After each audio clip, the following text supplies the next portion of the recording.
Bread for what? For that. What the hell is that? It's very smart. Unique. And? Very inspiring. See for yourself.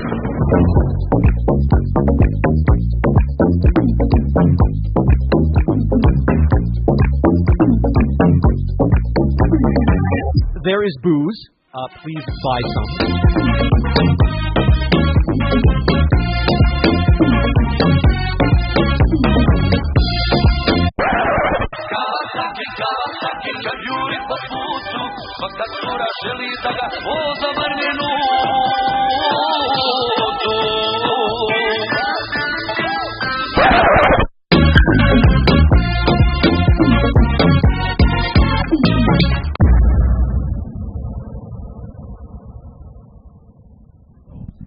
Sorry, I forgot I'm running my own light. Okay. Alrighty. Welcome to Nerd Night number 54, United Federation of Planetoids. Nerd Night is the local franchise of a global speaking event. There are Nerd Nights all over the world. There are 4, I want to say, in Japan. Maybe it's 3. 4? Kansai, Okinawa, Tokyo, and I think this is a new one. I think there's one more. Anyway, every month we host 2 speakers who talk about their field of expertise. These fields of expertise can be anything. They can be science communication talks, but also talks about art, humanities, activism, even weird hobbies like collecting phone SIM cards. Help us out by following us on social media and retweeting our posts, tagging us in posts about interesting stuff, etc. By the way, if you don't know what retweeting is, make sure you stick around for our second speaker.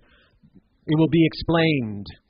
All right, can we hit the next slide, please? Thank you. Our next event is December 8th. Yeah, so it's really soon. It's not the 3rd week next month because I'm leaving town. So our next event is December 8th. So, yeah, guys, it would be really great if you pulled out your phones right now and maybe took a quick photo of this and tooted that out. There I go again, more tooting. More tooting, and I didn't even have beans tonight. Yeah. By the way, if you want to speak at a future event, why don't you come and talk to a team member? So there's me, there's Selena at the door, there's our Coco and Andrew at the bar, there's Joan over there, and yeah, talk to somebody. Okay, let's jump to the next slide. We have beakers. These are wonderful souvenirs, and by the way, make lovely Christmas, Hanukkah, Thanksgiving gifts, Yule, solstice. They make wonderful gifts, and we've got a few at the bar, so check those out. They are made out of great lab-grade glass. You can put really hot stuff in. Don't go really cold to really hot. You'll just get an exploding beaker if you do that, but you can put really hot stuff in and they won't crack. And also if you put really hot stuff in, don't grasp it tightly with your hand as soon as you do that. That's a good way to get a burn. But they're safe. These are safe products. They're I'm not doing a very good job selling these. Next slide. Yeah, so I've got a little call for volunteers here. I will talk more about this at the intermission. I'm going to go through all of these really specifically at intermission because I feel like sometimes when you guys look at these, it just all seems very overwhelming. But there's actually just like little small fiddly things that I could use help with because it's time-consuming for me, but doesn't actually require me to do it. So, yeah, next slide. Be cool. Join our mailing list. We only send tasteful nudes. No nudes. Well, I mean, except cat photos. Cats don't wear clothes. They're always nude. Technically nude, but no human nudes. Like my friend Emma does on Instagram, also, any unacceptable female nipples will be photoshopped over with acceptable male nipples. Mine, in fact. All right, next slide. I do that for people. That's a service I offer. There we go. That's the agenda. Tonight, we once again bring you 2 interesting people. First off, Elizabeth, known as the Onion Knight, will talk about her smuggling career and working for Stannis Baratheon. I feel that joke may be dated, and that's why nobody laughed. Game of Thrones, people. Game of Thrones. Just watch seasons 1 to 3 and then quit. Next up will be Christian Horn, who will be explaining about that retooting thing I said earlier. He'll explain all about toots, I hope. Or I'm going to look really stupid. After each talk, there will be a Q&A. Please wait for the microphone. We do have people on the live stream, and if you don't speak into the microphone, they can't hear you. So, yes, wait for the mic to ask your questions, and try to be brief. I know we have a lot of people from academia here, but a question is a question, not a dissertation. Yeah. Okay, so let's go to the next slide, which hopefully will be what? The title was wrong? Son of a... This is why I need volunteers to help me. I do not have time to... I don't... Oh, my God. All right. Sorry about that, Elizabeth. This is the correct title. Yeah. Yeah. No, there's a complication with those agenda slides you saw earlier that always causes problems. Okay. Do we have special drink tonight, actually? My drink booze slide didn't come up, so... So what have we got tonight? What are this special that looks like spice. Yes, the spice must flow. So I have a couple of things here with me. This is Old Bay. If you don't know what Old Bay is, it's a very spicy kind of red pepper and salt mix from my hometown of Baltimore. And what I'll do with this is make a chelada. So instead of having a regular beer, I'll put it in a glass that has a little bit of lime run around the edge, and then I'll dip it in this to give it kind of a spicy edge at the beginning. And I also have this pumpkin pie spice, and I don't know what to do with this, but if anyone has any ideas, just let me know. Maybe Kahlua and pumpkin spice? I don't know. We don't have any milk, though. We have Malibu, too. So, oh, yeah, Malibu and pumpkin spice? We'll see. Anyway, so we have these if you want to get creative, and, we always encourage creativity at the bar. So, yeah. Perhaps to our own detriment. We try not to violate any health codes in the process. All right, so now with the correct title, I will introduce Elizabeth. So I've actually asked ChatGPT to help me write an intro for Elizabeth in the style of a Klingon warrior. Warriors, honorable guests, and Federation worms! Prepare yourself for the cosmic spectacle you've long yearned for. Behold! As we welcome the esteemed Elizabeth Tasker to this stellar arena, a warrior of astrophysics, she wields knowledge sharper than a bat'leth and braver than a dektar. You really have to get that going at the end there. Born of the fiery crucible on Earth's stardust, this Klingon-spirited scientist has conquered the vastness of space, armed with wisdom inscribed in the very stars. With a commanding fleet of numerical simulations, she explores the origins of galaxies, triumphantly harnessing the power of supernovae. How do you pronounce the plural of supernovae? I don't know. Anyway, adorned with accolades and victories. Over the week, Elizabeth Tasker reigns as an associate professor at the Japan Aerospace Exploration Agency. She's not merely a scientist. Oh, no!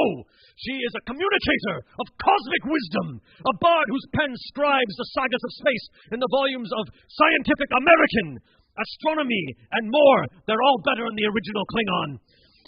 And if that doesn't stir your blood like a bat'leth to the heart, her authored tome, The Planet Factory, will undoubtedly captivate and beat your eyes into submission, as it is truly a splendorous testament to the celestial tapestry. Glorious! Prepare, dear audience, to be conquered and have your vessel boarded as renowned smuggler and pirate Elizabeth reveals the secrets of smuggling asteroids and the grandeur of the universe with the flair and might of a glorious Klingon warrior. Kapla! Elizabeth!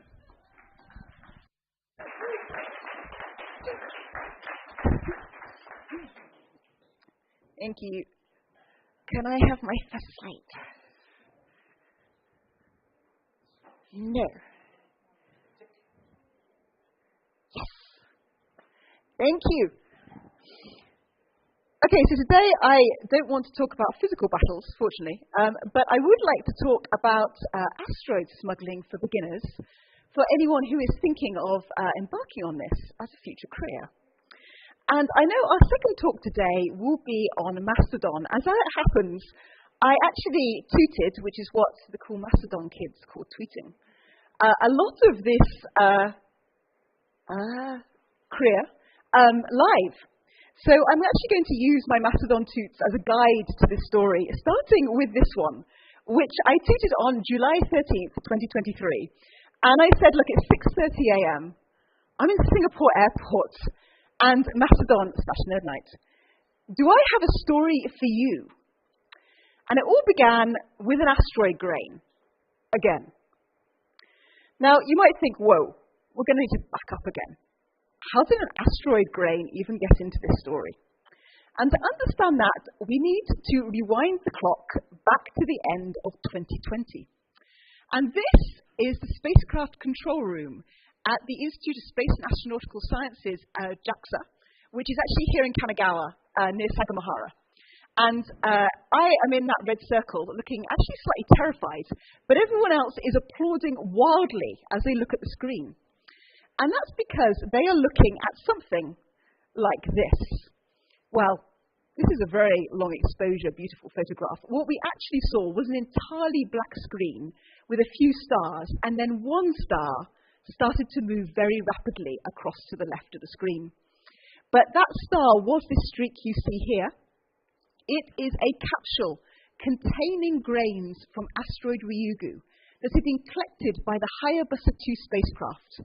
And as the Hayabusa 2 spacecraft swung back by the Earth, it separated the capsule, which a few hours later entered the Earth. I'm so sorry, your microphone is put down, and the people at home are getting a lot of. I'm just going to pull this back, okay? Sorry. Sorry. Sorry, everybody. It's going to be suspenseful, guys. What is in this capsule? I know, right? Sorry, try not to poke you. That's fine. Okay, I think that should be better. Thank you. Where was I? Okay, capsule coming into Earth. It enters the Earth's atmosphere, and like a shooting star, it starts to heat up, and that's why you see this bright streak going across the sky.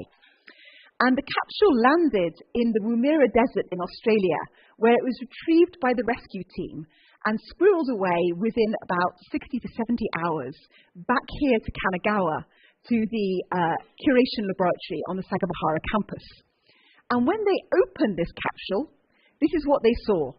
Those gravelly grains you're seeing at the top are actually grains from a primitive asteroid that hasn't actually changed too much since the very start of the solar system. So, on the right, this thing over here. This is an actual image of asteroid Ryugu captured by the Hayabusa 2 spacecraft. And on the left is not an actual image of the spacecraft, but rather a sketch I did. And the point is, I have a little movie showing you that sample being collected. Now, you're going to be seeing it at a slightly strange angle.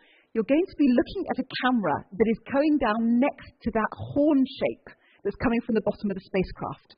The horn is a sampler horn, so it touches down on the asteroid. As it touches down on the asteroid, it actually fires a small titanium projectile into the asteroid surface, which fragments and scatters up the material. And as the spacecraft rises back off the asteroid surface, that material goes up the horn and into the sample container. So this is the sequence of sequence of images, video. And you're looking down that sample horn. So on the right, you see the curve of the bottom part of the sample horn. And at the bottom, you see the shadow of the spacecraft on the asteroid. And we're speeded up by about a factor of 5 on this video. As we come down, down and down and down and down. And at this point, it's actually all automated, because below, I think, about 500 meters, there isn't time to communicate with the Earth. So this is all, at this stage, an automated procedure. And that's the sample being collected. And the team actually did this twice, bringing back 2 samples from the asteroid, which were in that capsule that landed in the Australian outback. Now, once back at the JAXA campus, curation started. And this, of course, isn't sped up at all. It's just how fast you have to work when you've got an asteroid sample. So this is inside the curation laboratory. The sample was opened inside of vacuum conditions, and then it was analyzed initially inside pure nitrogen, which is like super unreactive. Now, this explains some of this post. It explains how an asteroid actually ended up on Earth. It is perhaps less clear what I'm doing in Singapore airport related to this, and perhaps even less clear why I'm saying again in this particular toot. Well, once the team had opened the sample capsule and they started to analyze the grains, looking at basic properties such as mass, weight, and basic composition, they then opened up announcements of opportunity. And these were things that actually anyone in the world could apply for and say, I have an experiment I would love to do with one or two of your asteroid grains. And they were sent to laboratories around the world to study things like the origin of the Earth, how it formed, because this was asteroid material that hasn't really changed much since our own planet was formed. So studying of it reveals like what the Earth started with, including things like organics and whether we had water at the beginning. However, in all cases, these little grains were going to similar labs like the one I showed you. So you're only being seen by a few scientists, all in full PPE, tucked away in thick chambers of like pure nitrogen. It's not really showing that many people. And that's a shame because space missions, everyone should really feel a part of a space mission. After all, you all paid for it with your taxes. So it is really very important you feel part of this, but also because they are, amazing achievements. They're really exciting, and 60% of that sample has been stored away for future analysis by scientists who may or may not even be born now, using instruments that haven't yet been developed to ask questions that we don't yet know to ask. Now, we have had some displays inside Japan. This is the display actually in the Sagamihara Communication Hall on campus, on the ISIS campus.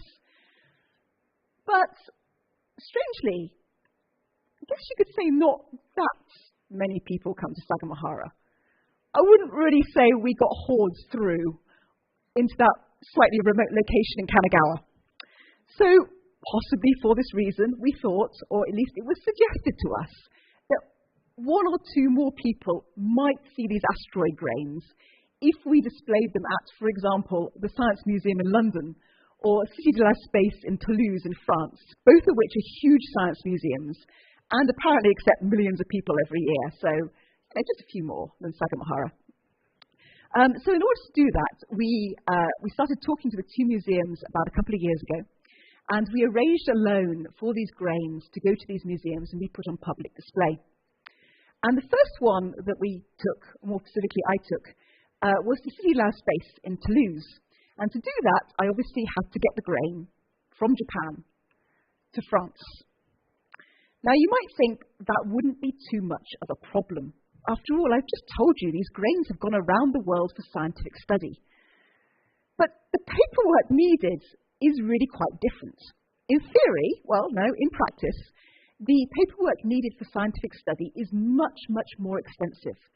Because for scientific study, the grains cannot go through the X-ray scanner, because the X-ray scanner could actually change part of the composition of the grain, and therefore they would no longer be pristine. So they have to carry all this paperwork for special screening. Now, when I took them for outreach, those grains are no longer going to be scientifically analysed. So there's no problem with them going through airport security. But it wasn't clear what paperwork was needed. So, in particular, there are a lot of things that could go wrong. I was carrying something that very much looked like a piece of scientific equipment, looking like it might resemble soil, which you're not allowed to take out the country, could resemble something like cultural heritage, which you're not allowed to take out the country, or something that was horrifyingly expensive if you think about what it would take to replace that asteroid grain, and therefore also quite bad to take out of the country. And I was planning just to saunter through Haneda security. So that was my first concern. The second concern came the day before I left. This is me, starting to look a little nervous, talking to our head of curation, Yatatoru, who is explaining to me that this little metal container, which contains the grain, must always be kept upright. And it must always be kept upright at all times, because otherwise the grain inside might slide down and end up landing on its side.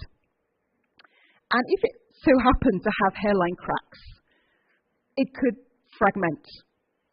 So here I was listening to that, thinking, okay, 6-year mission, 2 autonomous landings, Not to mention the fact the asteroid was formed near the beginning of the solar system and so has travelled through space for 4.56 billion years.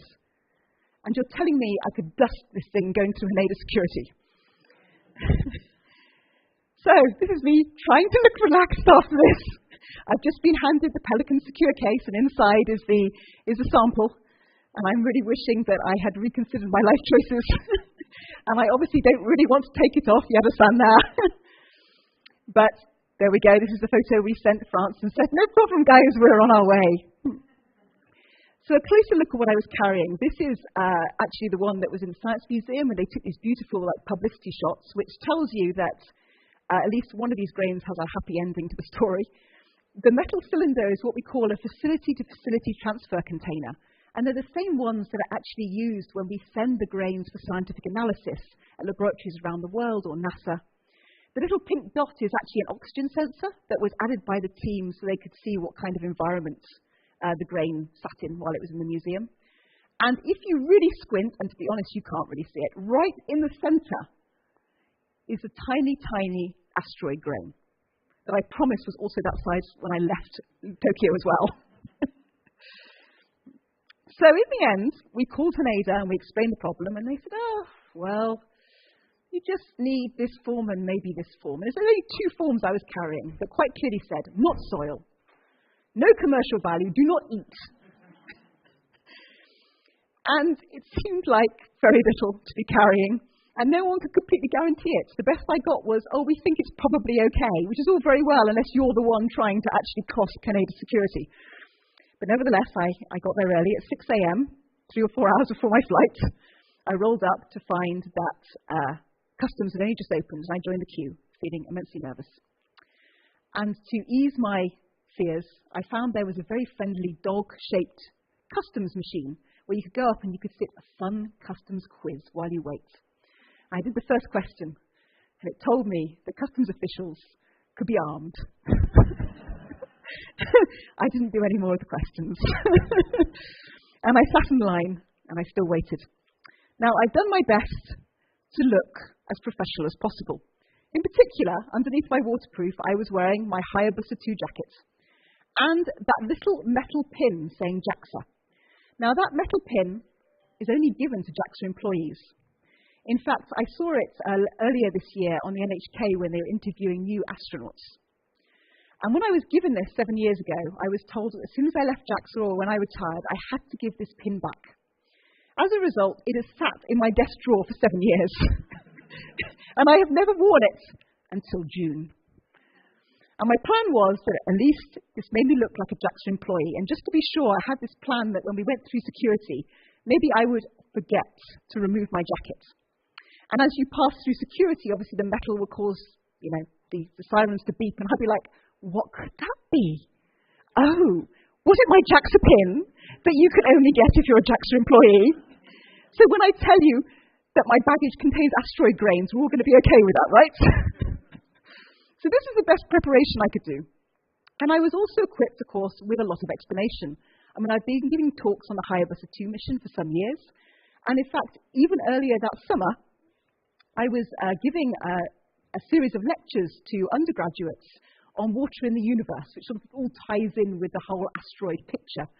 So I also had, a lot of material ready to go, and maybe I was hoping that I'd be given the chance to whip out one of these presentations and convince them, even just through the sheer number of hours in which I was prepared to talk, that I was legitimately part of this mission and I really was carrying an asteroid grain. So eventually I got to the start of the queue, and I met the customs officials, and I pulled out the asteroid grain, and I sort of started reaching for my laptop. Which of the talks should I start with, the 40 minutes or the 2.5 hours? And they looked at the grains, and they were like, yeah, fine, stamp, pass. And I was like, not even 3 slides?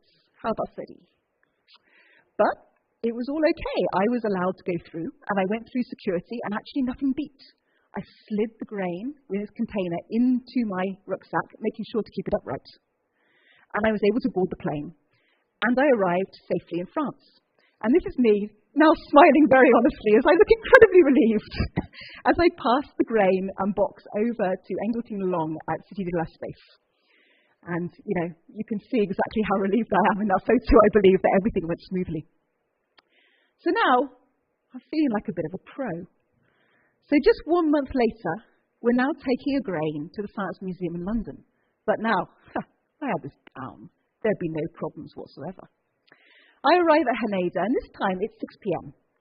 So I guess everyone's feeling a bit more awake. I don't make the mistake of taking the customs quiz a second time. And I queue up, and this time the customs officials are actually very keen. Admittedly, they did not let me pull out my laptop and give a long talk, but they did dutifully admire the grain I was carrying and seemed genuinely impressed. So I had all the paperwork stamped, and I just sauntered up to get my tickets. What could possibly go wrong? Right. So I wasn't this time carrying just the asteroid grain. I was also carrying one other item. And that item was a model of the Hayabusa 2 spacecraft. And you can see it in its box there, and then you can see it out of the box. And it's a 1:20 model, so 20th the size of the spacecraft. And I thought this one would be pretty straightforward. After all, it wasn't soil, it definitely wasn't a national heritage. Well, it's a very beautiful model. It's not, something of anything like the scale of an asteroid grain. But it was very fragile, which meant I couldn't check it. And actually, we couldn't really trust the overhead bins either. So instead, I was carrying 2 seat tickets, one for myself and one booked for the seat beside me for the model. No problem, I definitely had both of those tickets. I presented them to the person at the check-in counter, and she looked at them, smiled charmingly, and said, 1 minute, please. That 1 minute was 4 hours. While I stood there discussing with them what the problem was. It turned out that the second ticket should have been booked as an excess baggage ticket. But a mistake had happened, and it had been booked as a regular human ticket, probably because the tickets had been booked separately, and no one thought the Hayabusa 2 model would fly alone. Now, this was what I felt was a very typical Japan experience, in the sense that everyone was lovely to me. They were all incredibly helpful. They went out of their way to help me. But come hell or high water, was I boarding that plane with the wrong ticket? Even though the human ticket is substantially more expensive, they just couldn't let it through. The ticket had to be cancelled, and I had to buy on the spot a new ticket with my own credit card, because there wasn't enough time to discuss this with anyone else. And then there was the question of whether I actually could buy the new ticket. So one problem seemed to centre around the fact the box would need an extended seatbelt.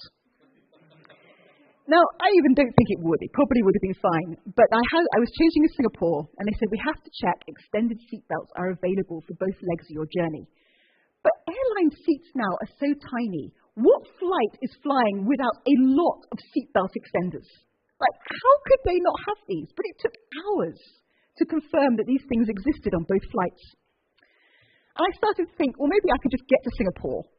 And if I couldn't carry on, I could maybe call up a museum in Singapore and say, hey, random question, want a model of Hayabusa 2? And see if they would just come and take it off my hands. And then I thought, well, they said to me, well, if you book a new ticket and it turns out not to be a seatbelt extender, you can't get a refund. Why? Why was never addressed. It just was a fact. I have no idea. I thought, well, maybe I could say to them that the spacecraft won't eat an airline meal. It's not really a human. It's all going to be fine. And I thought maybe the problem was the opposite. And I could say, look, I will eat 2 meals and make it look like a human spacecraft. And so we can just go on with the ticket I have. And then in desperation, I started to think, maybe I could say it wasn't really a spacecraft model at all, but it was an emotional support spacecraft, and it truly had to fly with me.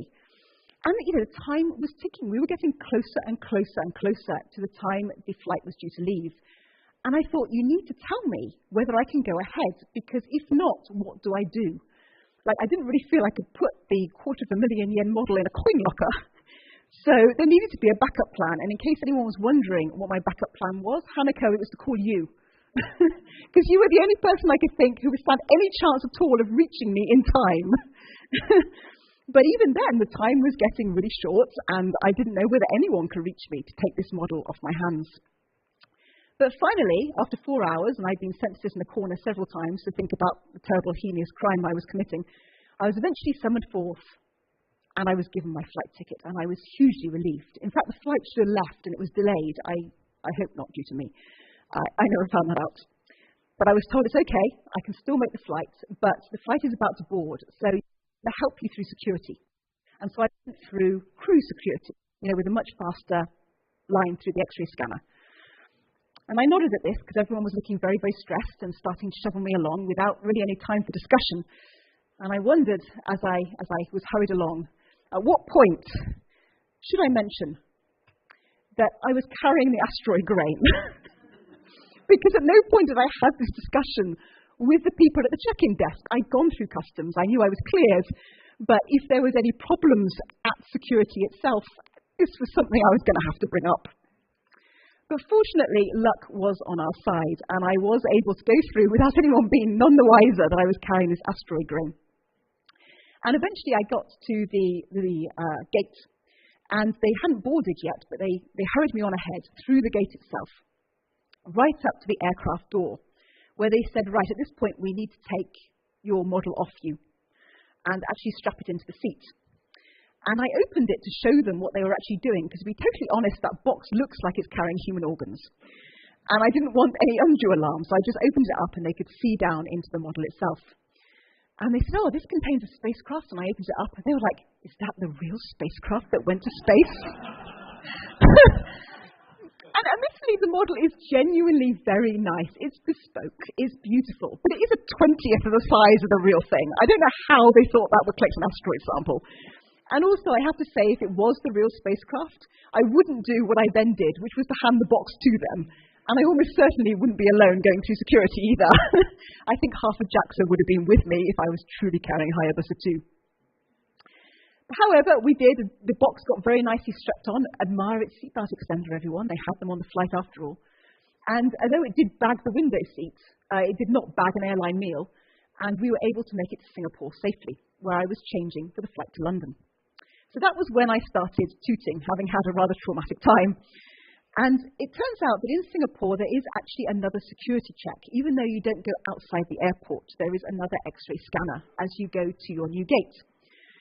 And so I went to this bag scan, and my laptop slid through, and the model slid through, and then finally the case for the asteroid grain. And finally, after having no problems until then, it actually beeped.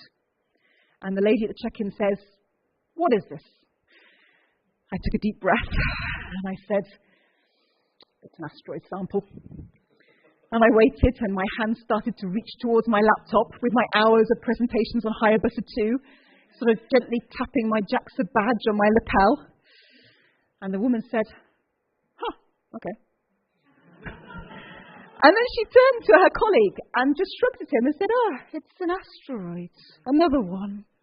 Sort of implying they'd had 76 through that week, even though it's the second sample return that's ever been brought back to Earth. To hear her, you think that, not again. And I thought about saying something, but I realized that was actually shooting myself in the foot, so I was like, yeah, just an asteroid. Quickly swept everything into my bag, making sure to keep that container upright, and went for my flight to London. When I finally arrived at London, I was met by the customs official from the museum, so I had no further trouble. And when I actually got to the museum, they gave me a teddy bear as compensation for the trauma that I'd suffered during the last 24 hours. So these are the two displays. This is the one at City de la Space. The asteroid is on the far right. The screen you see there is actually a projection of the microscope image of the asteroid grain. And then directly opposite you have a model of asteroid Ryugu. And a really cute video they made as well is just above that. And then this is the London display. So for the London display, the asteroid grain is in that yellow circle, and there's a mirror above it. And this allows people of different heights to have a really good view of the grain. So if you're in a wheelchair or you're a child, you can actually look directly down into that container. And then if you're taller, you can look at the reflection through the mirror to be able to see it. I thought that was a really cool idea. And that's everything I've got. Thank you very much.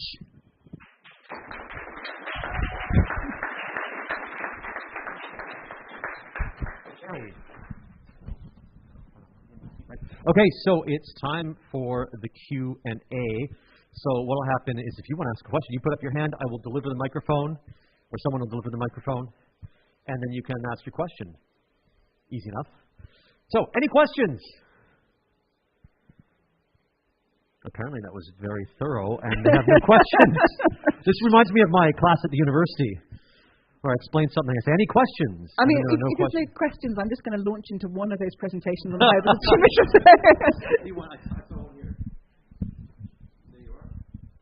Right. So, thank you very much for the presentation. And I think you're doing an amazing thing because this is for outreach. So I was wondering, did you stick around when there are people looking at the samples? And if you stick around, what is the best reaction that you've seen from the people who saw the sample? So the displays didn't start for several months. So I delivered the grain in June and July, but the displays didn't open until September. So I have not actually seen these displays. I've only seen images. However, a group from JAXA did go for the opening, including Fujimoto-san, who's our Deputy Director General. And people actually recognized him because the panel over there is a video, including some footage that we took that London put together very professionally. And they actually recognized him on the video as he was admiring the display. So he gave an impromptu tour of the entire thing. And I think everyone really enjoyed that. Any other questions?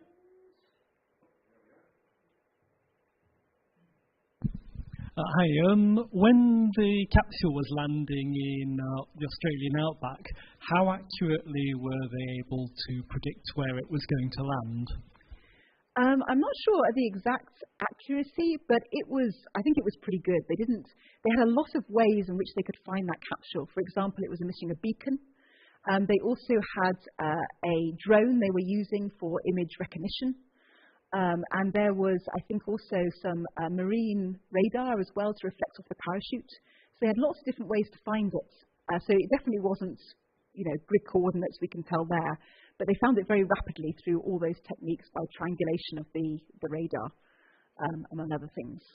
So I am unsure of the exact size. It was big enough that they definitely needed the radar, but not so big they didn't find it quickly.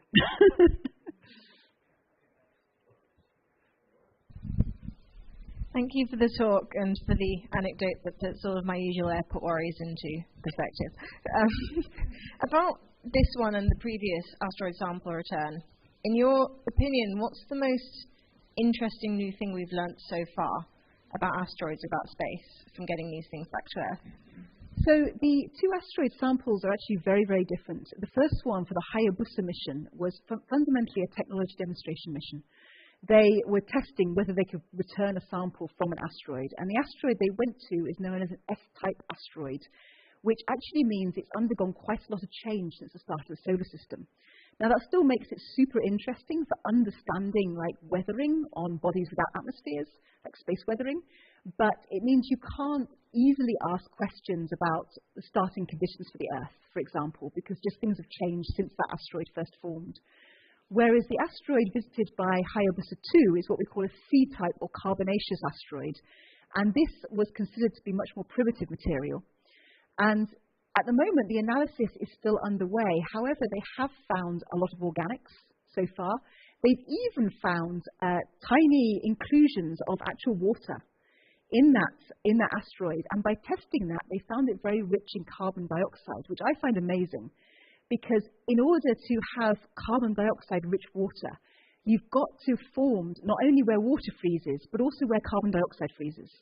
So it means that that asteroid wasn't born just slightly further out than the Earth. It was actually born, or the parent body was born, a lot further out than the Earth. So it points to a huge amount of mixing through the solar system, where these rocks, these planetesimals were formed at all different locations, but could still ultimately come and affect the Earth's evolution. So I'm excited to learn more, but I find that the prospect of so much mixing of material really cool.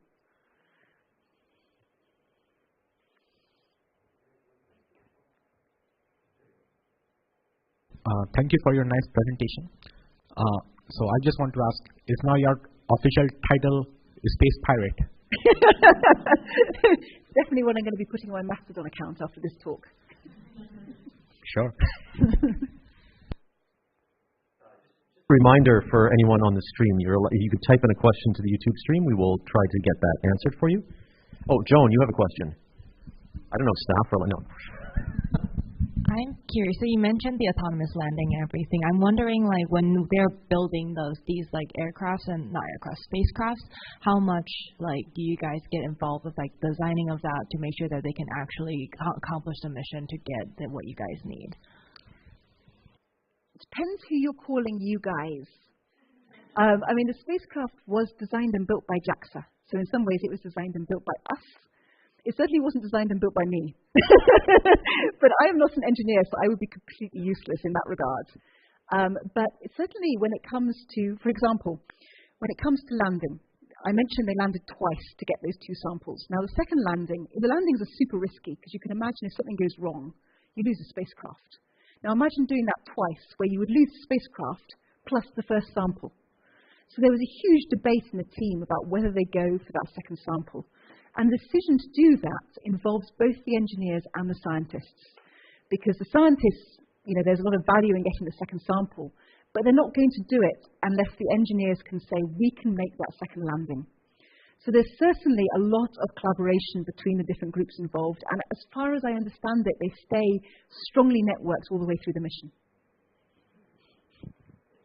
Melvin, you had a question? A question about the samples. Were they sampled from the same spot, shallower and deeper, or two similar, close spots together? So they actually sampled basically shallower and deeper. So the Hayabusa 2 was carrying what it called a small carry-on impactor. And that was actually dropped onto the asteroid to create a new artificial crater. And the advantage of that is it exposes subsurface material. So although I said the asteroid hasn't really changed much since the start of the solar system, it's still been bombarded by things like solar radiation, micrometeorite impacts, and cosmic rays. And that can actually cause space weathering on the top level of the surface. So by freshly exposing new material, you can remove that space weathered section and check that you're really getting real primitive asteroid. So they didn't land in the second crater, in the new crater, because that would be too dangerous. But what you could see from the images was where that crater ejector had landed. So they landed for the second time in a spot which was thick with that fresh ejector. And they were able to tell when they got back to the laboratory that they actually had the subsurface material versus the surface material, which is really cool. Yeah. Oh, I see. Okay. It's all staff now. Staff questions.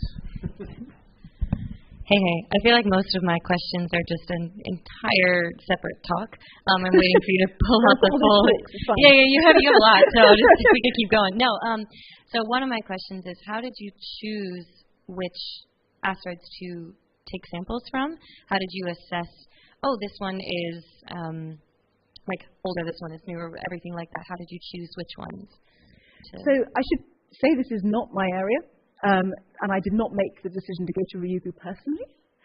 But my understanding of the answer to that question is you can look at the spectra of the asteroid, which is basically the light that's reflected from its surface. And that tells you something about its type. So the team would have known in advance what was the S-type asteroid and what was the C-type asteroid. Now, in the case of Hayabusa, a lot of the decision was based around which asteroid they could reach within the time of the mission, because it was a technology-led mission. So it was less important to go to a particular type of asteroid and much more important to go to one they could reach within their time goals for the mission. Even though actually Itokawa has told us quite a lot about planet formation. For Ryugu, they really wanted to go to this C-type asteroid because it was strongly suspected that these were much more primitive and they hadn't undergone much change since the solar system.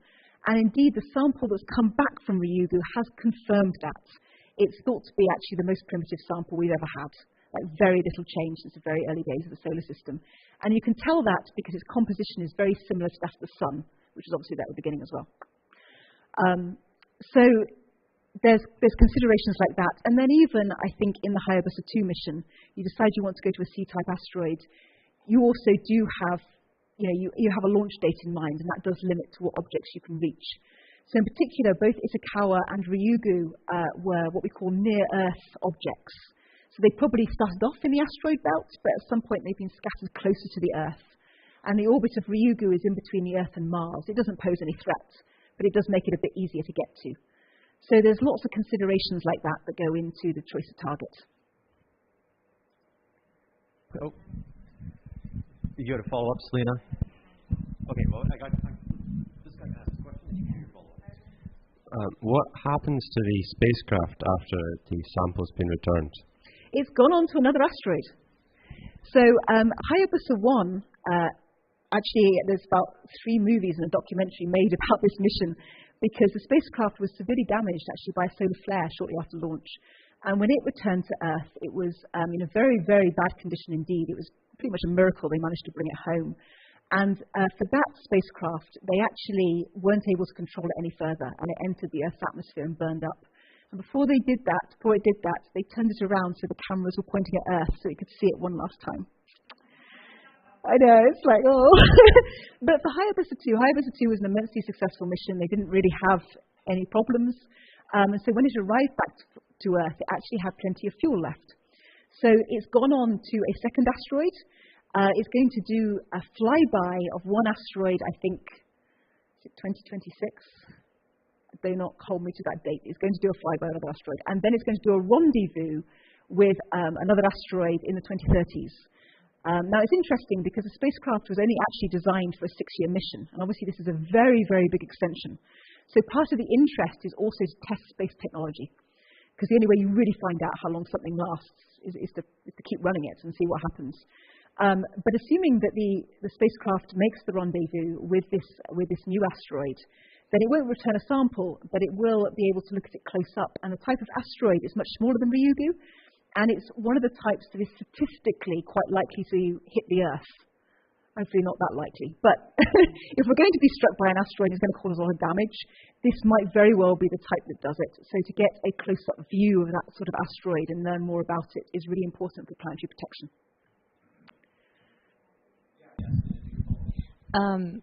So this might be an overly simple question, but you say it's a 6-year mission for Hayabusa 2. Does that mean that it is out flying and searching for the asteroid for those entire 6 years, or is it that's how long how long did it take to get to the asteroid? So that is from launch to Earth return. So it was launched in December 2014, it returned in December 2020. The asteroid target was already known, and it launched in December 2014 and it arrived in June 2018. It did the samples in February 2019 and in July 2019, and it left the asteroid in November 2019 and arrived back on Earth in the end of 2020. And the difference between the arrival time and departure time is because, of course, the asteroid is moving and so is the Earth, so they get closer and further away from each other. Okay, so can I get, I think we'll call it there. If you still have questions. Tashi had a question. Was there a question? Who had a question? Oh, check this out. Just a quick, thanks for showing me the close-up look of the container. I was always curious. Just tell us about a little bit more about the what it's made of, or whether it has other sensors than oxygen sensors, or. Sorry, whether it has. I'm sorry. Whether it has the sensors. Oh yeah. No, it just has I'm pretty sure it just has an oxygen sensor in it. Yeah, just to monitor the environment. I think actually just the London one has. The France one I don't think has a sensor at all. Yeah. Oh, sorry.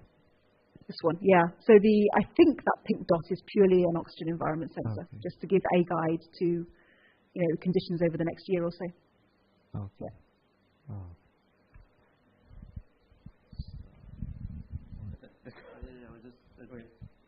Just curious what it takes to I think this very specifically made container. So it's whether it is how airtight it is, or I'm assuming it's pretty airtight, but I do not know for sure. Okay. But it is the ones we use for scientific transfer, so I'm thinking pretty airtight, if not entirely airtight.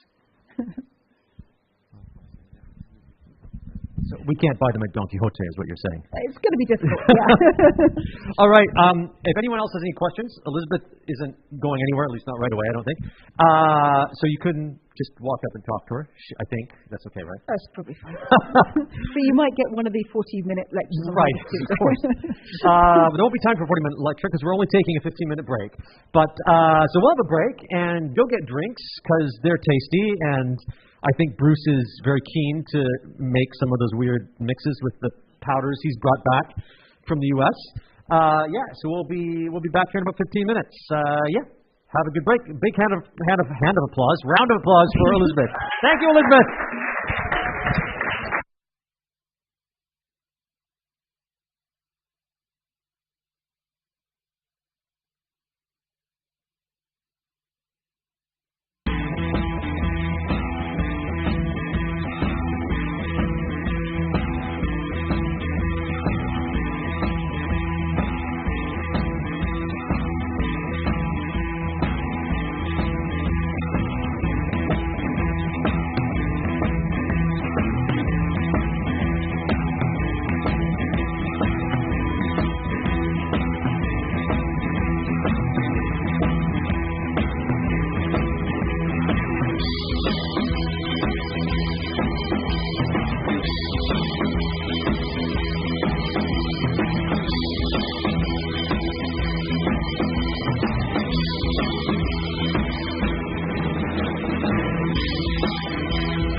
Return.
We were built to thrive, yeah.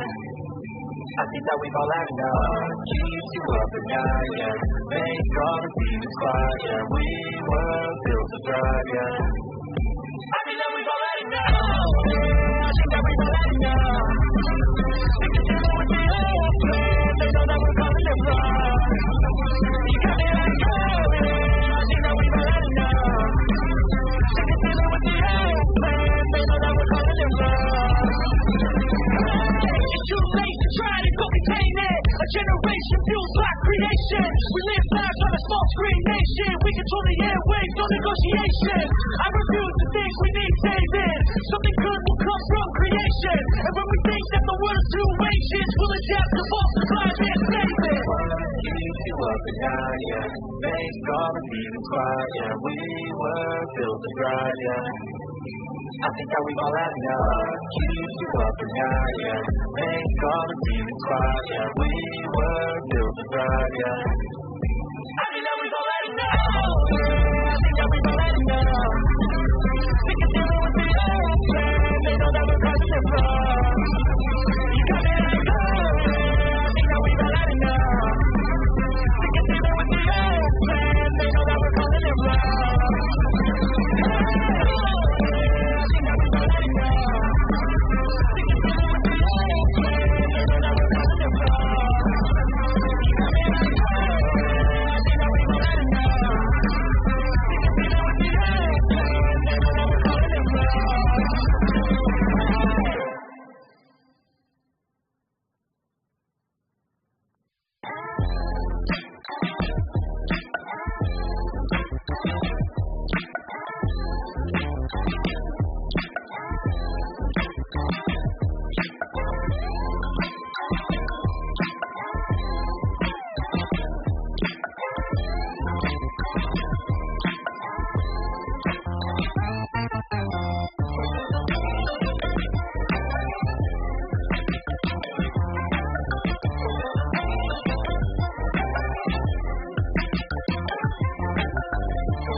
Hey, everybody. We're going to be back in about 5 minutes, just as a heads up. 5 minutes, and then I will talk again. Drink up.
And we're back. We're back. Are we on the next lighting queue?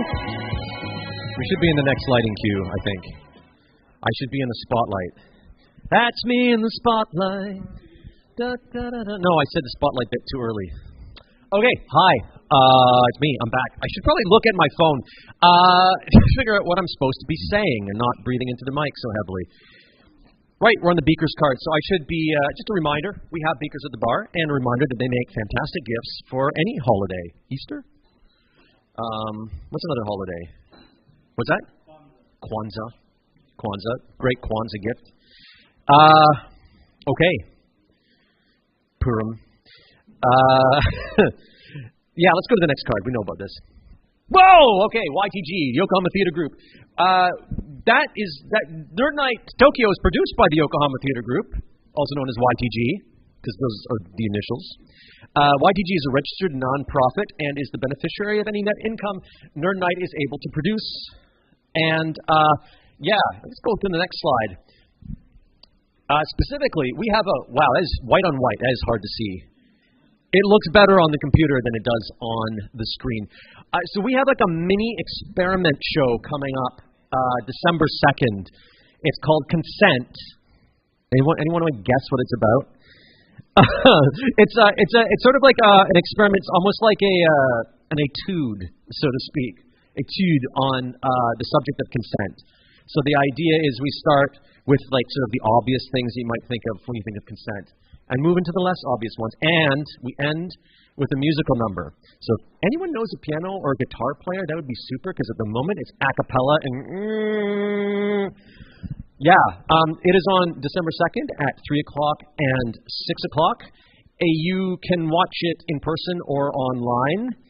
And if you are interested, there's a QR code in the corner that will take you to ytg.jp/consent, and you can get tickets there. And yeah, that's the kind of stuff we do here. That's instead of me giving a Nerd Night talk. I just then do really weird theater. It's very weird. It's very weird. The show opens with a miner making out with a person in a sexy nurse costume. All right, let's go to the next slide. I think we've talked enough about consent. Christian Horn with the correct title, and no spelling mistakes either. All right, so let me sort of wind up to this intro. So this is okay. So I asked ChatGPT to write me Christian Horn's introduction, and keeping with our theme of the Federation for tonight, I asked ChatGPT to write it as Lieutenant Commander Data. So here we go. This is my best/worst Brent Spiner interpretation. Yeah.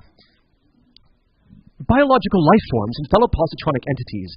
In our scientific exploration of the human cybernetic condition, we now turn our attention to Christian Horn. Born in a nation once divided, Christian has traversed from a place called Socialist East Germany, relocating to Munich for 15 solar cycles before migrating to Japan.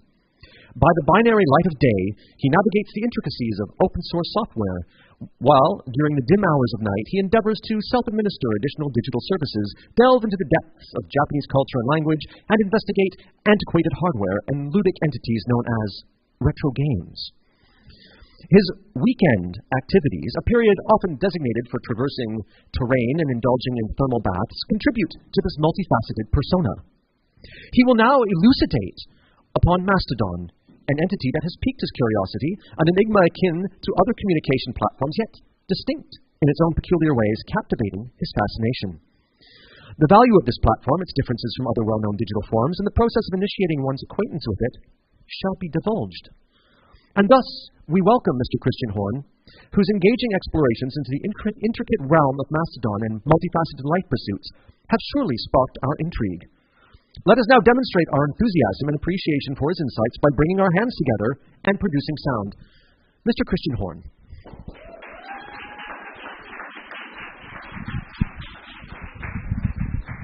And the pointer is right there, sir. And let's just make sure we take the minute. Go. Hopefully that works. Hello, nerds.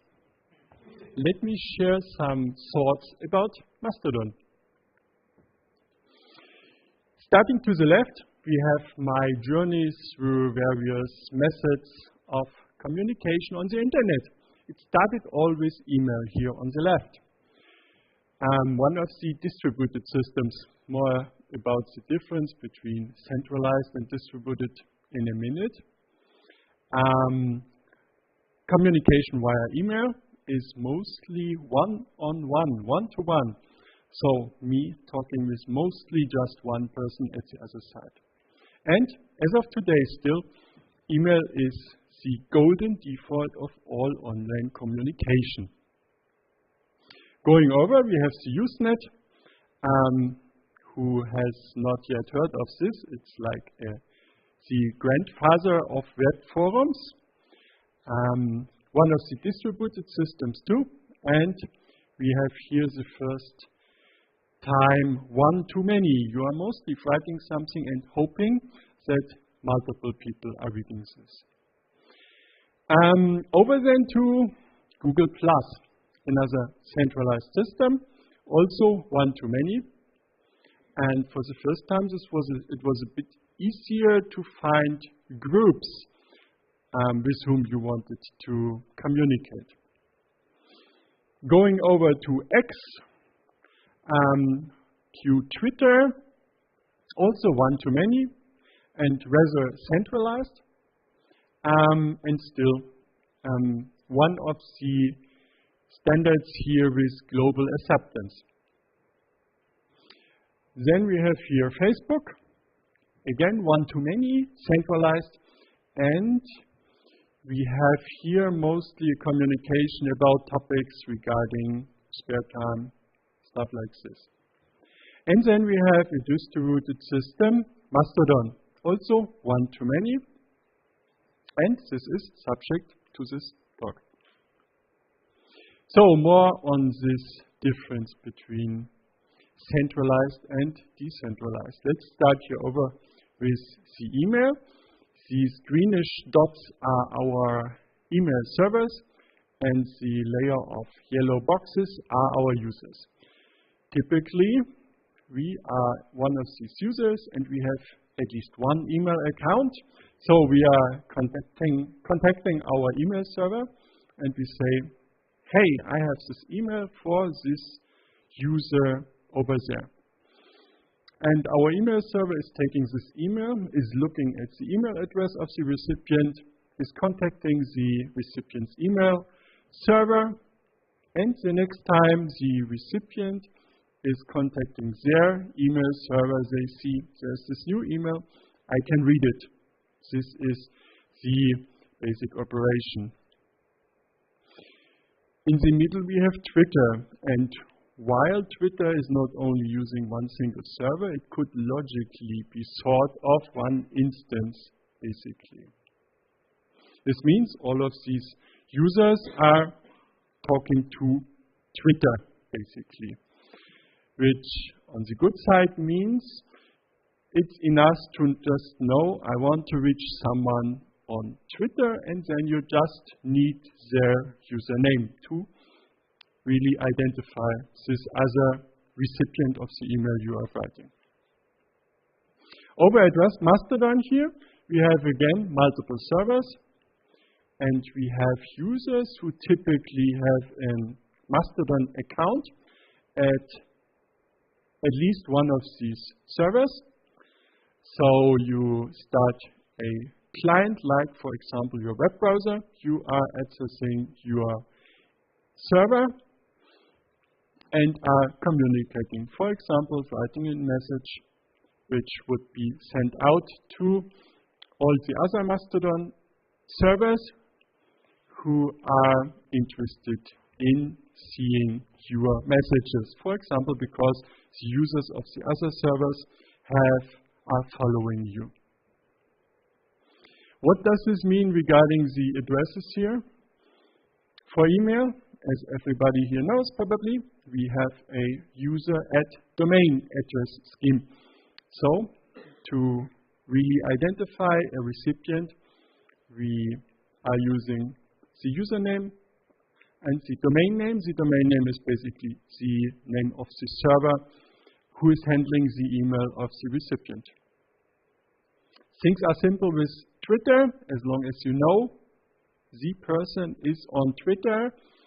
It's enough to just know the user's name.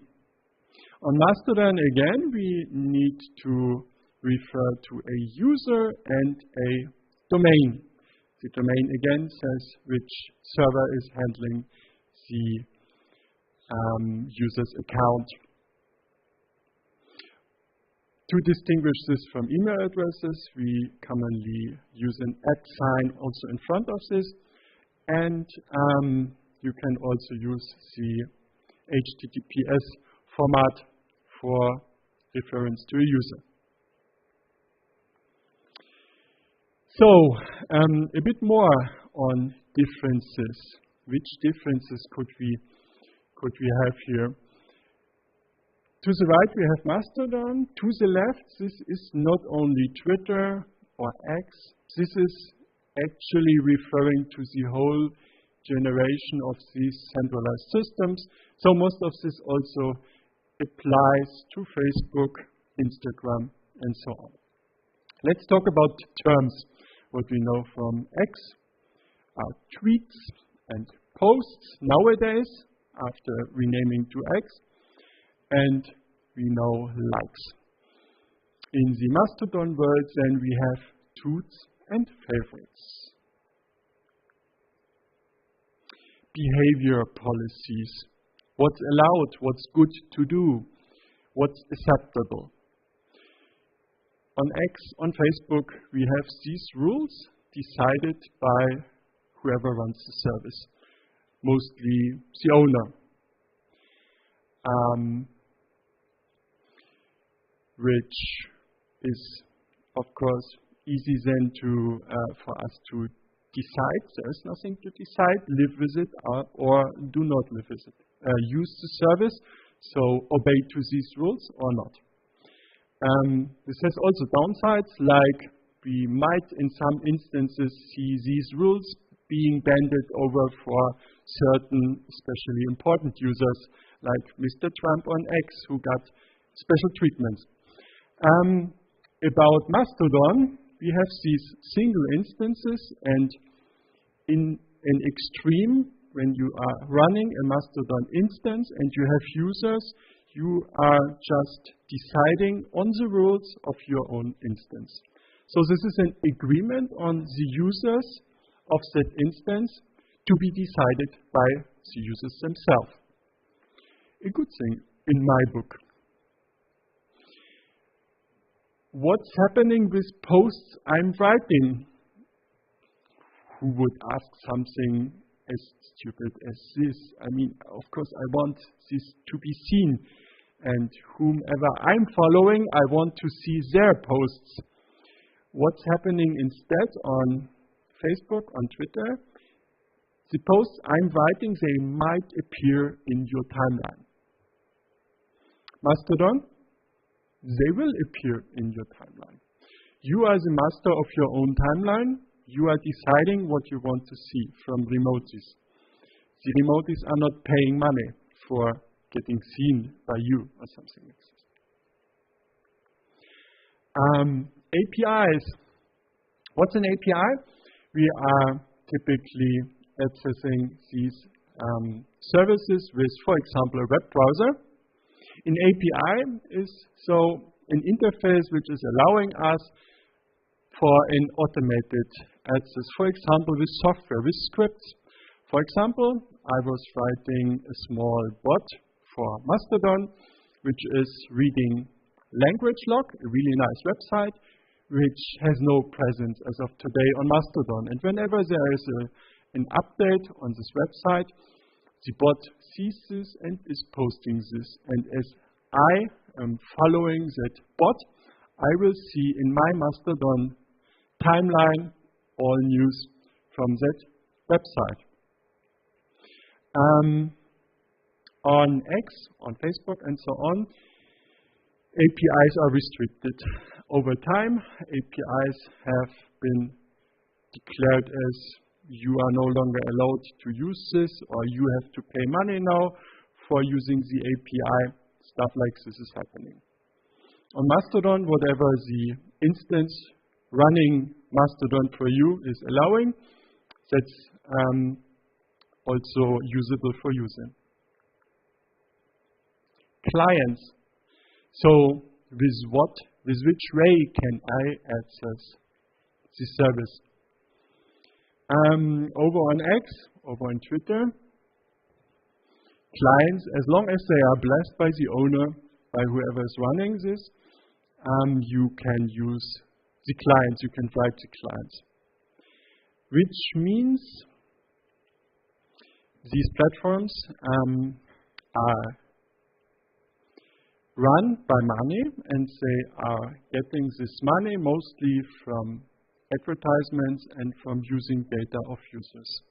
So there is an incentive of having you access their services via web interface, which means they are restrictive with the clients they allow. Over here on Mastodon, plenty examples later. Might close shop tomorrow. Might sound stupid. No, it's not really, as I had found out when I was using Google+. Yeah, not profitable, was a beta anyway. So, Mastodon, nope. This is open source software. As long as there is a system running the software, the service won't go down. So in this then, what you have to decide between.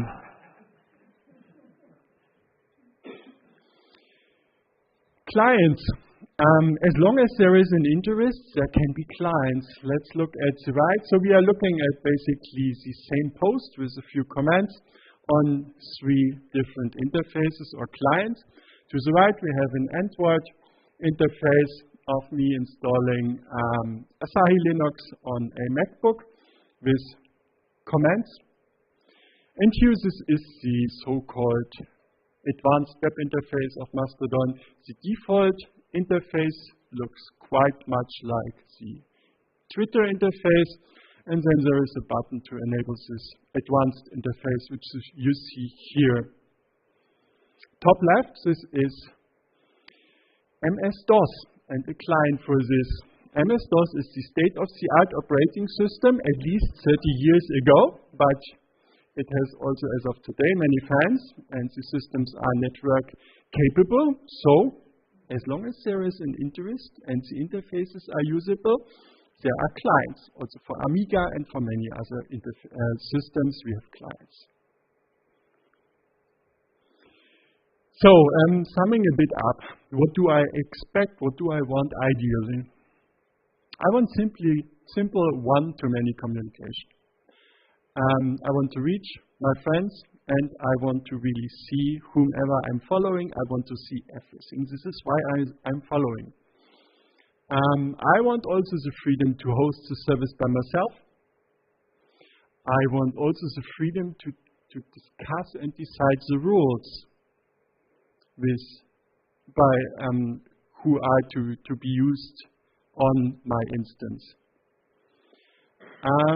What I get from Twitter or from Facebook instead, I visit these websites, I get cookies, I get trackers, I get advertisements, I get messages from pay users whom I'm not really interested in. I get also rules decided by someone else. So why is there this difference between these services run by someone else and their interests and the software I can run by myself and where I have other freedoms? What is it that I'm giving up maybe? So, money. These companies are running services, they need to pay bills, they need to pay people to develop software. This comes in via advertisements, via data, to bring it down to just one sentence. If you are not paying for the service, then you're the product. With Mastodon, we have a software to run the system, to run the service. You need hardware, you need energy to power up the hardware, you need internet connectivity, you need knowledge to run the software. And then, if you have instances with many users, it's also getting more important to have people who are moderating these instances. Let's say we have 300 users on an instance. Let's say we have decided on rules on how to live together, what's allowed, what's not good behavior. Then one user might start to point out misbehavior of others, and this has to be dealt with. So I'm running an own instance just for my own playing. The one I'm mostly using as production, so to say, is still run by other people where I am actually donating money. I by myself also contribute to the software. I work on improving the software and the documentation. A few more subtle differences here. Mastodon users, they have to opt in to be searched by spiders, by crawlers from Google and so on. Basically, whatever is publicly viewable can be crawled. Spiders from Google and so on, they should obey to please do not crawl these pages. This is opt-in on Mastodon. Also, no quoted boosts. So, someone posted something, you find it interesting, you can boost this, send this to your followers. Then on Twitter, you can boost this with your own comments. The Mastodon community thinks or has more tended to think that this is all too often just turned into something different than the original poster did think of. So you have other choices. You can either take the content, put it into an own tweet from you, or you can simply boost it and write your own comment below this. Content warnings are important. Corona, war, things like this. Image descriptions are important because we are diverse and are taking care of these things in most communities. There is more than Mastodon. So the protocol behind this is ActivityPub, and it's implemented with more software pieces than just Mastodon. Mastodon is having, as of 1 week ago, having the biggest share of the software using ActivityPub, but there is also Miski, another microblogging service. We have Lemmy, a kind of open source Reddit. We have PeerTube, a kind of open source YouTube. PixelFed could be compared with image galleries, and so on. Getting started, joinmastodon.org is the good first page to visit. You typically want to register a user on one Mastodon instance then. Selecting the server, the instance, is not as important as you might think right now, because you can start there, can collect people, followers, set up people you are interacting with, and when you decide to move over, then this is a defined procedure where your followers will be notified about this and then move over with you, so to say.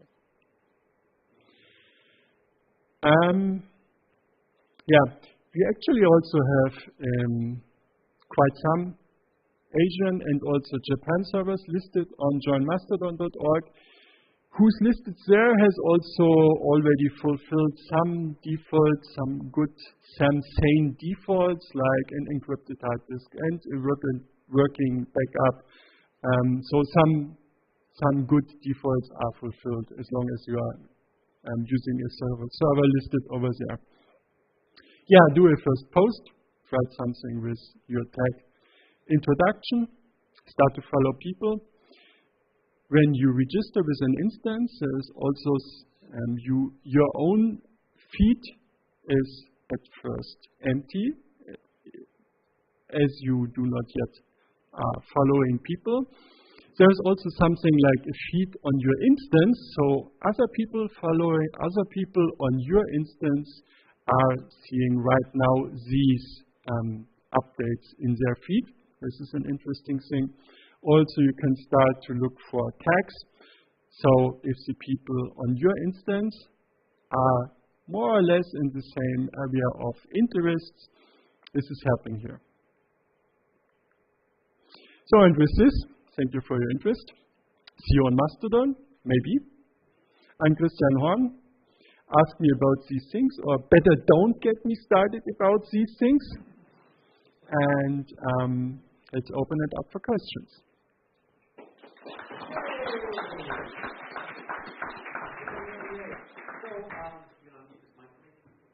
Boop, boop. Yeah, now the people at home can hear me too. Okay, we're going to do Q&A. I'm going to put Joan in charge of this so I can take photos.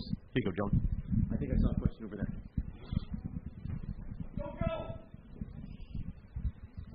Thanks for the introduction to Mastodon. I'm curious, where does Telegram fit into this whole universe? Yeah. Or is it just not like you have the plot of the software distribution? Telegram isn't even on the map. It's like nothing. No, I think so. It's hard probably to draw lines where what would fit into this whole scheme. So Telegram is also for communication between people. It's a bit more focused on being able to communicate in real time. I think Telegram has a centralized infrastructure. I think there are open source clients. I think the server component is not open source. This would be some of the things which would be interesting for me. You might need a phone number for registering. Yeah, so it's more focused on real-time communication, I think. This is why I was not mentioning it here. Any other questions?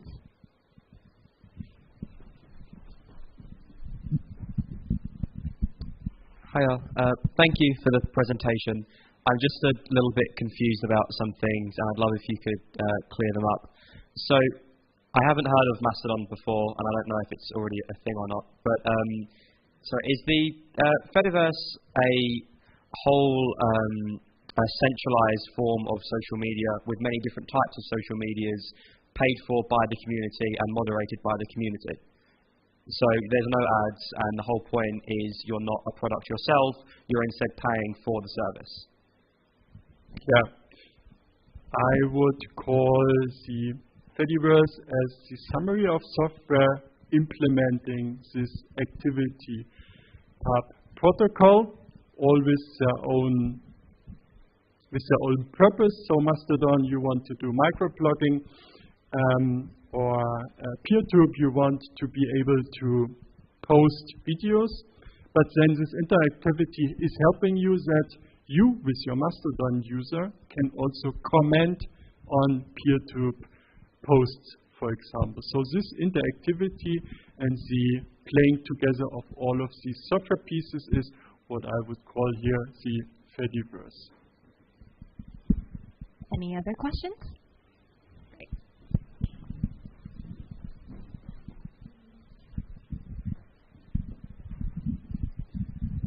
Thank you very much for your presentation. This is an interesting alternative to social media, of course. I got one little bit delicate question here. So in the past few years, there's been this idea of echo chambers on social media, and if you are on a centralized system, at least there's someone who can I'm not saying that Facebook is good or Twitter is good, but there's a possible method for content moderation, even though it may be not on your own terms. There could be a team, or there could be a regulation by government or any other forms of control. For Mastodon, what kind of protocol or what kind of things that people can do to prevent echo chambers from forming? Because from what I see, this instance is they're very, very, let's call it insular. Could you please enlighten us about that? Thank you very much.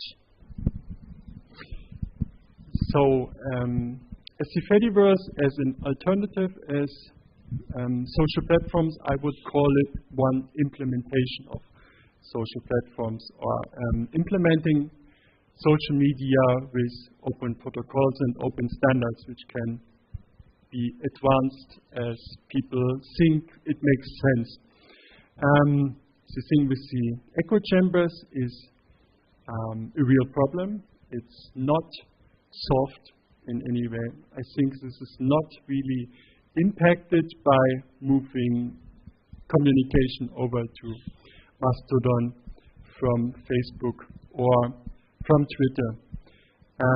Mastodon by itself is an open source software, and when we have multiple instances talking together, then mostly there is one agreed default to which instances should obey to, so they are still communicating with each other. Let's say we have one instance which is extremely right-wing and saying things so extreme no one else wants to talk with them. That's possible. They might decide we do not want to talk with these guys anyway, and then whoever is logged in, has users on this instance, is talking with each other. And this is actually resembling what you can do in the real world also. It's not better, it's not worse, it's just moving the same thing into the digital world. So it's not really helping with the building of echo chambers. Something else has to be done there. Thank you. Any other questions?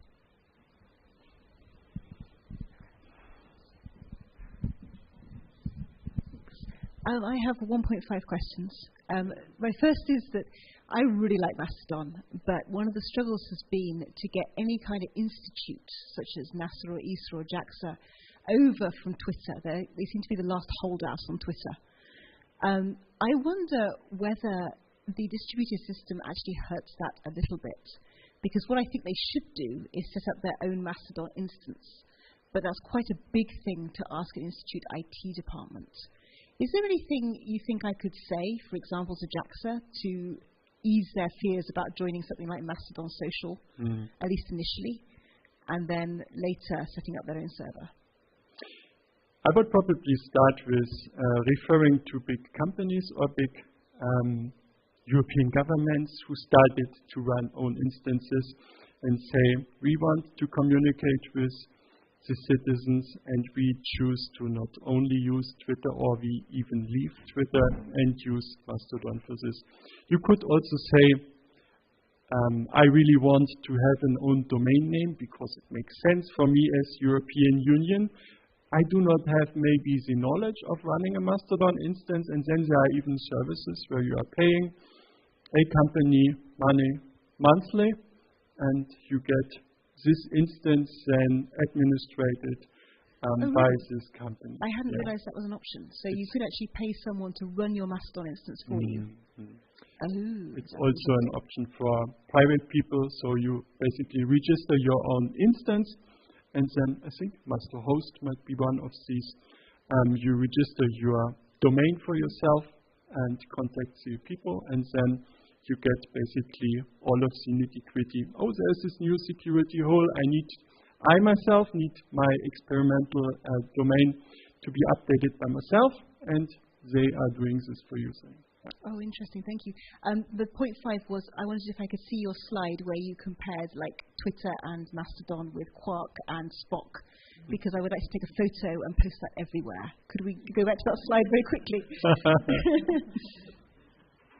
It's good that I also wrote down the references and for the for the pictures.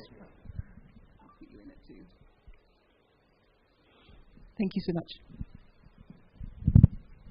Any other questions?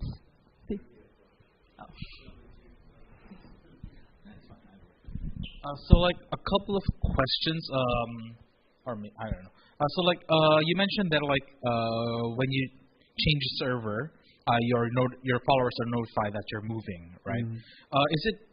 Are you required to, well, basically register in a server to follow a person on that server? That's my first question.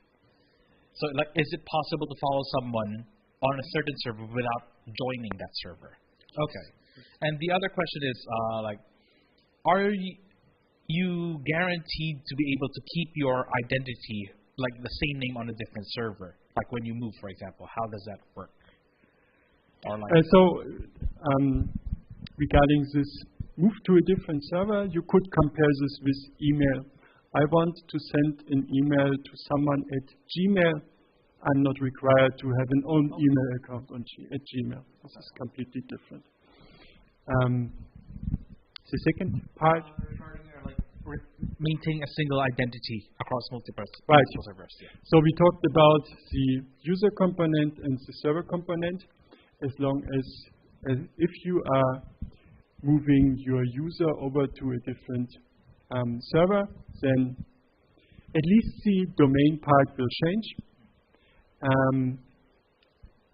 As long as not the original server is dropping the domain and you are registering that very same domain, and the user part you can keep if that user is still available on the destination server.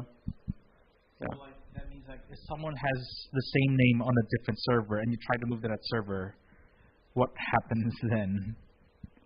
You will be told you try to register a new user on this second server, and this server is saying, hey, I have someone running with the same username already. This is pretty much the same as with email. Hey, Gmail, there's already one hugo@gmail.com. Sorry about this.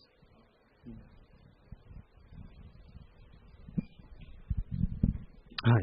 I have a question about accountability. Kind of ties into the echo chamber part. If every instance, or if the users of every instance are defining their own rules and code of conduct, basically, how does accountability work? If somebody, let's say an extreme, does something like revenge porn or something, like how is that going to work? How is that going to function? Sorry.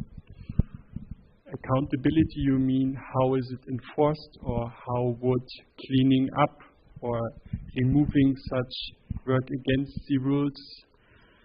I guess kind of both. I mean, there's things that are morally wrong, there are things that are illegal. So if you are technically the host of the server or the instance, like where does the responsibility of the user lie? And what is the responsibility of the host? Yeah. So I guess you have one part which would be legal stuff. You might have content which is completely forbidden to be uploaded, to be used, something like this. That's a good question. I'm not sure how. I think you are not, as of today, you as the operator of a server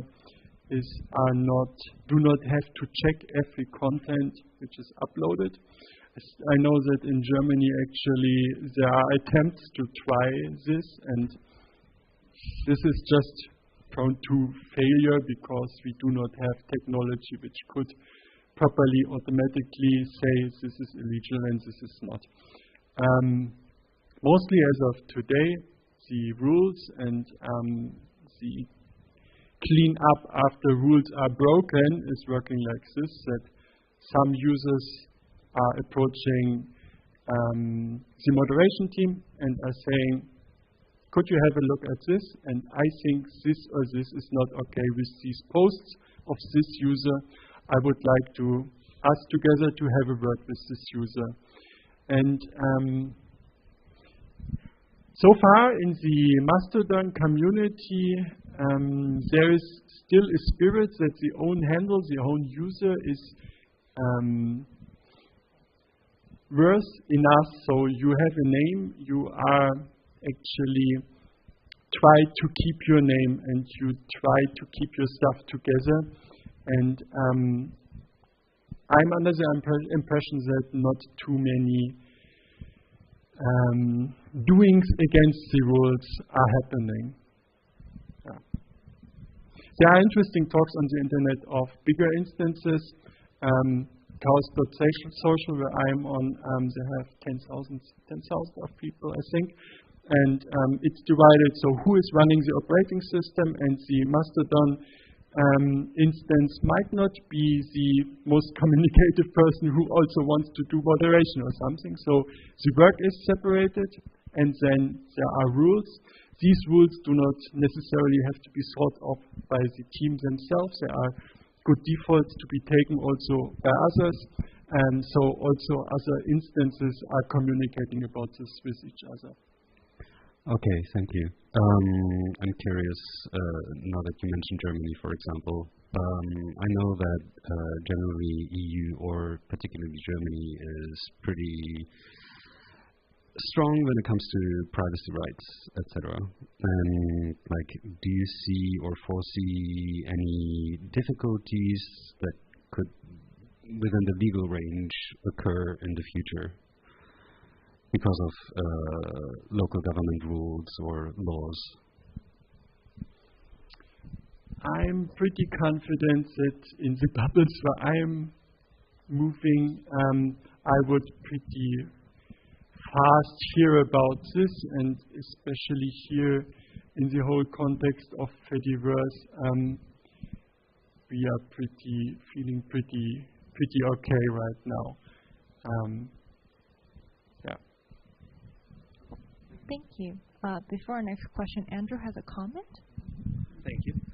I just wanted to say really quickly on this topic of moderation in Mastodon. It's a huge challenge, and I'm a big fan of Mastodon as well. And if anyone's interested in the topic, as a journalist, you should look for who's named Aaron Kassane, ERINKISSANE, who has been digging in on this topic quite a bit. And as you mentioned, there's the Fediverse is not a single entity. Typically, if you're sitting on one instance, you're connected to a lot of other instances, but there's many other instances, many of them troll factories or right-wing extreme view hosting instances that you are not connected to and you can't see posts from. But that's just the tip of the iceberg.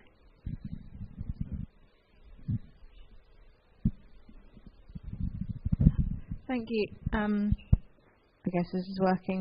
A question or an observation, I guess, from somebody who knows nothing to do with Mastodon and is not involved, so is being introduced for the first time. I noticed in the presentation you talk about how Mastodon is almost a safer option because of the risk that large social medias might disappear like Google Plus did, but Mastodon will always be here. And the example that came to my mind as a naive kind of internet user who just about uses Instagram and that's it, is that I have two emails, for example. I have the Gmail and I have the family email set up by my mad Uncle Jerry that he runs from his attic. And when it comes to it, in the end, I always use the Gmail account and I don't use the email set up by mad Uncle Jerry because sure, there's some kind of, we know he's running it, but I don't know how he's running it. I don't know if it's going to stop. I don't know how it's being maintained. And in the back of my head, for important emails, there's always that fear that if something happens, I mean, he's not even related to me, so I don't know why we call him Uncle. I don't know what he's doing with this email. And I feel like I could lose all of those things because there's a lot less institution behind it than there is in the Gmail. And, of course, Gmail could disappear one day like Google Plus did. Yeah. But in my naive perspective, if Gmail were to disappear, I would have a lot of warning, there'd be a lot of accountability, there'd be a lot of options. So if I were to set up on Mastodon in some similarly small managed instance, I would feel less security because I wouldn't know that there was a lot of weight behind where all of my content was being hosted.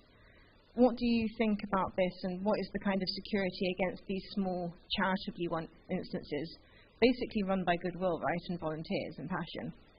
What happens when it's like those forums from 20 years ago that kind of fizzle out and people's lives and move on? And how do they become sustainable for a long-term internet presence? So it's a long question. Yeah. So the software as said is open source software. So as long as someone is still providing the resources like the hardware, the energy to power up, the internet connectivity, and running the software, everybody registered on this very instance can communicate with each other, and as long as other servers are running, they can communicate with each other. You can run these pieces of software yourself, or you can pay a company to do this, and someone like Google is not involved in running all of these single instances here. Looking here at email, this is mostly correct. We see, so also for email, for example, we see a tendency here, like, for example, Google, their dot is bigger than the other dots because they have more users, and they start to do certain special rules. They might say, I do not want to talk with you, or with you, or with you. And in the end, this is ending, so to say, with people stopping to run their own small email server. Everything is starting to run more into a Twitter model, which is unfortunate and is having this coming with many downsides.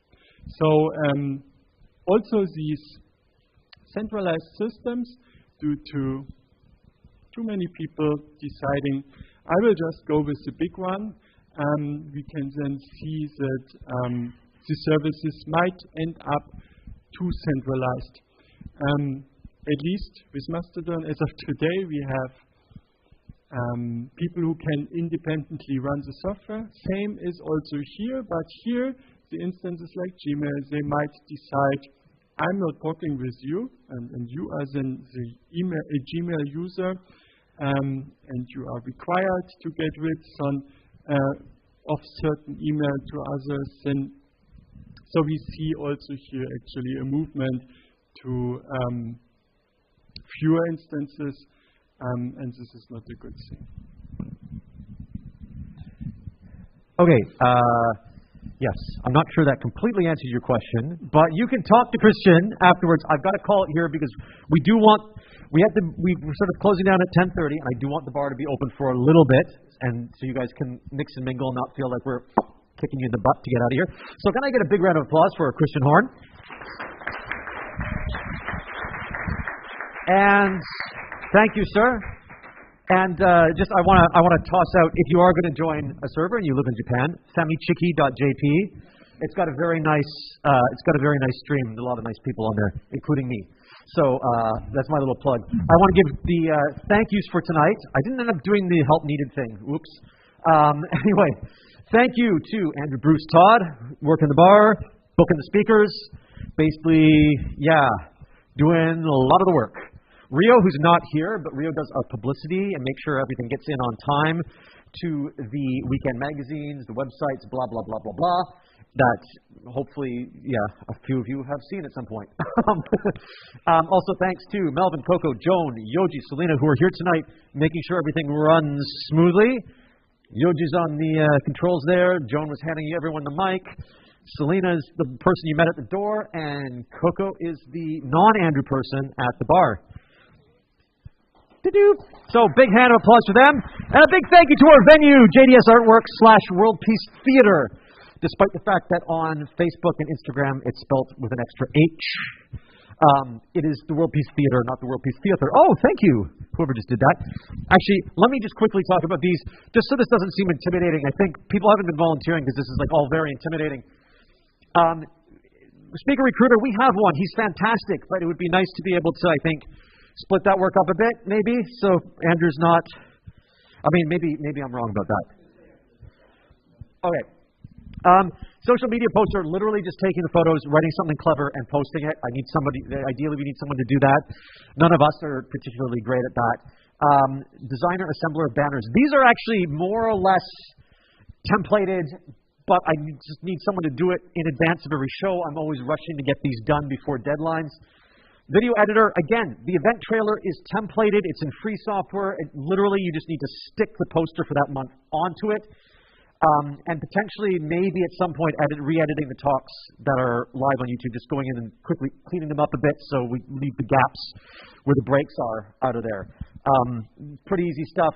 Setup helpers, that's self-explanatory. People who can get here before, 6-ish to help just put the room in order. It's a lot of work, and Melvin does the bulk of it himself right now. Anything I don't do in setup, it's either Melvin or Bruce. And whoops, strike helpers, same thing, except opposite. We're taking everything down. Ideally, people who can live close by enough, or bicycle or something, that can stay past 11, because the cleanup is also just insane. And finally, I know we had 2 people on the soundboard tonight, but sometimes we have nobody on the soundboard. If you have any experience mixing live sound, we could use you on the board sometimes. Okay, that's it. That's it for that. Bruce, you wanted to say something? No, next time preview. Okay. I don't have a slide for that. Okay, so just a reminder, next month we are coming back early. It is on Friday, December 8th, a little bit earlier in the month than we usually do. And the title, it'll be up tomorrow on the website, is Bad Science, Good Times. So we have 2 very good scientists, actually, who are going to be with us. One is a physicist, or actually they're both physicists. One is going to be giving a fairly serious talk about challenges in medical research coming forward. And we're also then going to be talking about really, really bad physics and bad science in movies. So we're going to have a fun time as well. So please make sure to come out and, put it on your calendar now. It'll be here before you know it. That's it. That's it. So, you can stick around. We got to move something. Yeah, we got to move some stuff over there. There's somebody who has got a flower delivery coming in. They didn't know we were here tonight because nobody told them. But just make sure. Thank you. Just make sure if you are sticking around for a little bit to chat, that's great. But just make sure you're checking last trains. If you haven't been on a lot since the pandemic, they've gotten a lot earlier. So that's it. Thank you so much for coming. Hope to see you in December. Good night, everybody. Good night, live stream.